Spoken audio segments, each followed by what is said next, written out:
ہاں اچھا یہ یار نئے نئے مسئلے کمال ہے جی بغیر چھت کے نماز نہیں ہوتی. ارے واہ یار کمال کرتے ہو. کعبے پہ تو چھت ہے. مسجد نبوی کتنے دن بنی تھی تب تک حضور بغیر چھت کی نماز پڑھتے تھے. پتہ نہیں کس جنگل سے جاہل پڑھ کے آتے ہیں سمجھ میں نہیں آتا.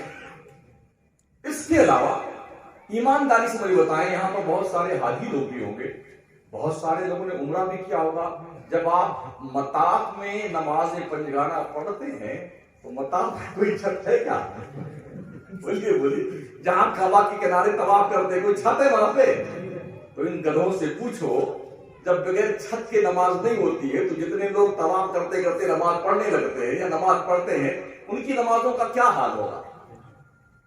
ارے کم از کم تمہیں بیوقوف کو یہ تو سوچنا چاہیے تمہاری یہ مکاریوں کے مسئلے اب شہر مکرانہ میں تو انشاءاللہ نہیں چلیں گے. جی بہت چلا لی تم یہ دھپل بازی. اب قوم کے بھی بچے سنیت کے جامع میں الحمدللہ عالم دین بن کر کے مفتی بن کر کے فتویٰ دینے کی پوزیشن میں. ایک شمس الدین سے موت آ رہی تھی اب تو 75 شمس الدین ہاں اب کیا کچھ نہیں. نعرہ تکبیر نعرہ رسالت فیضان حضور شمس ملت فیضان حضور شمس ملت نعرہ تکبیر نعرہ رسالت. تو بالکل یہ بات دماغ سے نکال دیجئے کہ بغیر چھت کے مسجد کے نیچے نماز ہوتی. وہ جنگلی لوگ ہیں, گدھے ہوں, بیوقوف لوگ ہیں, ان کے پاس شعور نہیں ہے, علم نہیں ہے. الحمدللہ اگر کوئی بہت زیادہ ضد کرے تو اس کے کان میں ایک بار کہہ دینا شمس الدین کو بلاؤں کیا, بس اتنا کہہ دینا اس کو, انشاءاللہ اس کا جو شیطان اندر کہاں نکل کے بھاگ جائے گا. ہاں تو اس لیے میری آپ سے گزارش ہے کہ آپ نمازیں جس محلے سے بھی آپ آتے ہیں نمازیں ضرور پڑھیے. آپ یہ آپ کی پرسنل پراپرٹی ہے جو کوئی چھین نہیں سکتا ہے. لیکن سنی امام کے پیچھے کسی غیر سنی پیچھے نمازیں برباد مت کیجیے گا, ورنہ مدت رقم بھی ضائع ہو جائے گی منافع کے چکر میں. مدت رقم بچائیے. اور اس محلے کے لوگوں سے میں اپیل کروں گا, گزارش کروں گا کہ آپ خود بھی نماز پڑھیے, اپنے بچوں کو نماز پڑھنے کے لیے آمادہ کیجیے, ان کے دلوں میں حضور کی محبت پیدا کیجیے. اس لیے کہ حالات اتنے ناگفتہ بے ہوتے جا رہے ہیں کہ اگر ہم نے اپنی بچوں کے دلوں میں عشق مصطفیٰ کی شمع روشن نہیں کی تو آنے والی نسلیں ہماری نہیں ہونی کسی اور کی ہوں گی. آئے دن کچھ نہ کچھ فتنہ چلتا رہتا ہے نا, کبھی قرآن کے خلاف, کبھی صاحب قرآن کے خلاف, کبھی طلاق کے بارے میں, کبھی نماز کے بارے میں, کبھی کس کے بارے میں, کبھی ختنے کے بارے میں, کبھی برقع کے بارے میں, پتہ نہیں کیا کیا لوگوں کو ہو گیا ہے. اس صورت میں ہماری ذمہ داری بنتی ہے کہ ہم خود بھی سچے پکے مسلمان بن کے رہیں, اپنی اولاد کو, اپنی بچیوں کو, ماؤں بہنوں کو, گھر والوں کو سچا پکا سنی بنا کے رکھیں انشاءاللہ. ٹھیک ہے نا, بہتر ہوگا. اور ہاتھ میں مسلک اعلیٰ حضرت کا دامن ہونا. چھتر چھایا غریب نواز کی ہے, پورا ہندوستان ان کا ہے. فیضان مخدوم سمنا ہے اور ہاتھ میں مسلک اعلیٰ. بس انہی چند کلمات کے ساتھ میں اپنی گفتگو کو فل اسٹاپ دیتا ہوں, اس امید کے ساتھ کہ آپ لوگ ضرور مسجد کو آباد کریں گے. میں پھر ان سبھی دوستوں کا جنہوں نے اس مسجد کے تعلق سے جیسا بھی محنت کیا ہے, جیسے بھی حصہ لیا, اللہ سب کو جزائے خیر عطا فرمائے اور اس مسجد کو پائے تکمیل تک پہنچانے کی توفیق بخشے. السلام علیکم.